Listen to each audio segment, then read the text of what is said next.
अस्सलाम वालेकुम। उम्मीद करती हूँ आप सब खैरियत से होंगे।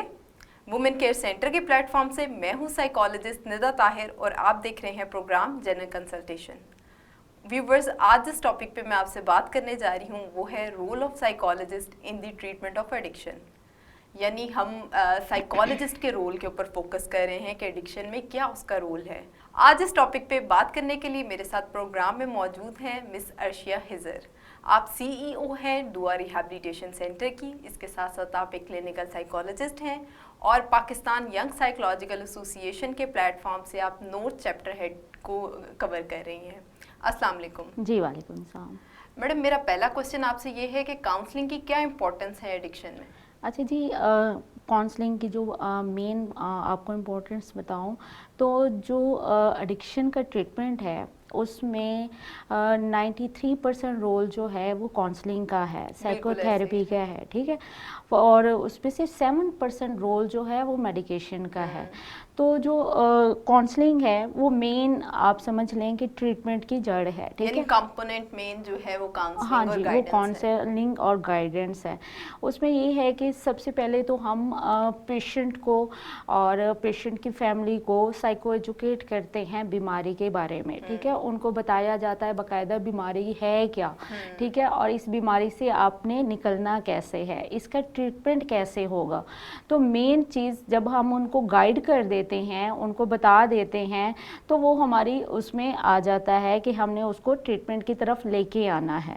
और दूसरे नंबर पे ये है कि आपने जब पेशेंट ट्रीटमेंट में आ जाता है तो आपकी जो काउंसलिंग है वही पेशेंट को बदलने में काम आती है, ठीक है। उसमें उनका जो थॉट सिस्टम है, जिस तरह काउंसलिंग में हम कहते हैं कि हमारे बिहेवियर, हमारे इमोशंस और हमारे थॉट्स जो है वो इंटरलिंक है, ठीक है।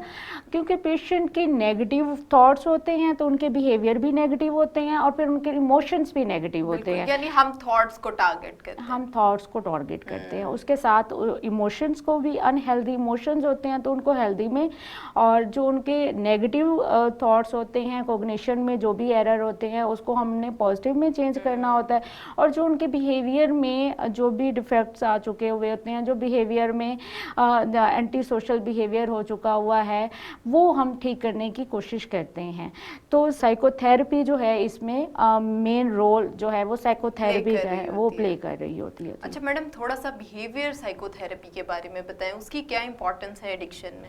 अच्छा, बिहेवियर साइकोथेरेपी यहीं पे मैंने आपको थोड़ी देर पहले ही बताया कि हमारे बिहेवियर, हमारे थॉट्स और हमारे इमोशंस इंटरलिंक है, ठीक है। एक साइकिल है जो हमारा चल रहा है। जैसे ही एक बिहेवियर में खराबी आती है तो हमारे इमोशंस भी डिस्टर्ब होंगे और हमारे थॉट्स भी डिस्टर्ब होंगे। अगर थॉट्स में डिस्टर्ब हो रही हैं तो हमारे इमोशंस भी, हमारे बिहेवियर भी, ठीक है। तो तीनों इंटरलिंक है। एडिक्शन की बात की जाए तो एडिक्शन में जो भी पेशेंट होता है, सीवियरिटी जैसे जैसे बढ़ती जाती है तो उनके थॉट्स भी नेगेटिविटी आती रहती है और इमोशंस भी नेगेटिव हैं और बिहेवियर ऑटोमेटिक नेगेटिव होना स्टार्ट हो जाते हैं। अग्रेशन बहुत ज़्यादा होता है, ठीक है, स्ट्रेस होता है, उनके अंदर डिप्रेशन होता है, वो उस चीज़ में से फंसते जाते हैं, वो निकल नहीं सकते। तो एक काउंसलर का क्या काम है या साइकोथेरेपिस्ट क्या करता है कि एक पेशेंट जो एक दलदल में फंस चुका हुआ है, वो हाथ पांव मारता है, वो उसमें से निकलने की तो ट्राई करता है बट वो निकल नहीं सकता, तो उसको हेल्प की ज़रूरत है। तो कौन उसकी हेल्प कर रहा है? वो जो आपका साइकोथेरेपिस्ट है, वो जो आपका काउंसलर है, वो उस दलदल से उसको निकालने की ट्राई कर रहा है, ठीक है। अगर वो खुद निकलने की कोशिश करता है, जितनी वो कोशिश करता है वो अंदर फंसता जाता है, तो उसको एक मदद की ज़रूरत है। तो जो मदद देने वाला है वो साइकोथेरेपिस्ट है। बिल्कुल ठीक है जी। अच्छा मैडम, थोड़ा सा हमारे व्यूवर्स को कोपिंग स्ट्रेटजीज के बारे में बताएं कि एडिक्शन में वो कौन सी ऐसी कोपिंग स्ट्रेटजीज हैं जो यूज़ करते हुए हम एडिक्ट पेशेंट को ट्रीट कर सकते हैं? अच्छा, कोपिंग स्ट्रेटजीज़ की बात की जाए तो कोपिंग स्ट्रेटजीज़ में हमारे अनहेल्दी इमोशंस जो होते हैं उनको हमने हेल्दी इमोशंस में, हमारे मूड जो डिस्टर्ब हो जाते हैं तो उनको हमने चेंज करना होता है। तो रिलैप्स होने की बहुत सारी जो रीज़न्स हैं, उनमें एंगर और उसमें स्ट्रेस जो है ये दोनों अहम रोल प्ले करते हैं। तो उसमें ये है हमने स्ट्रेस को और अपने एंगर को वो मैनेज करना है, ठीक है। तो उसके लिए आप अपने काउंसलर से, आप अपने कोई भी स्पॉन्सर आप चुन लें, आपका फ्रेंड हो सकता है, आपका कोई फैमिली मेम्बर हो सकता है, और इसके अलावा आपका कोई नॉलेज है, उससे आपने कांटेक्ट करना है, ठीक है। आपके कोई भी मूड स्विंग्स आ रहे हैं तो आपने कांटेक्ट करके अपने मूड स्विंग्स को ठीक करना है, टैकल करना है। सिंपल टू से कि आप शेयरिंग अपनाएं। हाँ, शेयरिंग उन लोगों से करें जो कि आपके हमदर्द हैं, आपके हमराज हैं, बिल्कुल। उनसे आप शेयरिंग करें तो आप काफी हद तक उससे रिलीफ ले सकते हैं। जी बिल्कुल, बिल्कुल रिलीफ ले सकते हैं। और आपने पीछे बात की थी कि बिहेवियर थेरेपी को हम किस तरह से यूज़ कर सकते हैं, तो हम पेशेंट को ये भी बता रहे होते हैं कि आपने जब ट्रीटमेंट लेके वापस जाना है तो कौन से लोग हैं जिनके साथ आपने रिलेशनशिप मेंटेन करने हैं, किन के साथ आपने इस एसोसिएशन बनानी है, किन के साथ आपने लिमिटेड एसोसिएशन रखनी है, और किन लोगों के साथ आपने डिस एसोसिएशन रखनी है, ठीक है। तो ये चीज़ें हम पेशेंट को, उनको बकायदा ट्रेन करके भेजा जाता है कि ये चीज़ें आपने जाके ट्राई करनी है, अपनानी है, ताकि आप उन चीज़ों में ना फंसें।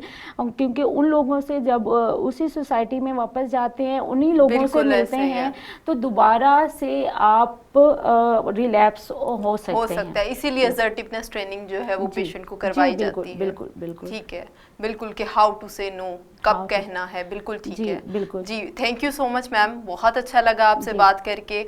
उम्मीद करती हूँ कि आज के इस प्रोग्राम से आपने बहुत कुछ सीखा होगा। और जैसे कि मैडम ने आपको बताया कि 93% रोल जो है वो काउंसलिंग और गाइडेंस का है, और 7% रोल जो है वो मेडिकेशन का है ड्रग के ट्रीटमेंट में। उन्होंने जैसे कि आपको बताया कि किस तरह से अपने इमोशनल एक्सप्रेशंस को सही तरह से यूज़ करते हुए हम इस ट्रीटमेंट से रिकवरी की तरफ जा सकते हैं। इसके साथ साथ एक जो बहुत इंपॉर्टेंट रोल है बिहेवियर थेरेपी का, जिसमें असर्टिवनेस ट्रेनिंग भी आ जाती है, उन्होंने उसके बारे में भी बात की। अगर आपका किसी किस्म का कोई क्वेश्चन है मैडम से या मुझसे, आप इस नीचे दिए गए कमेंट बॉक्स में हमें बता सकते हैं, अपनी राय से हमें आगाह कर सकते हैं। इसी के साथ साथ मुझे दीजिए इजाज़त, मिलते हैं नेक्स्ट एपिसोड में। अल्लाह हाफिज़।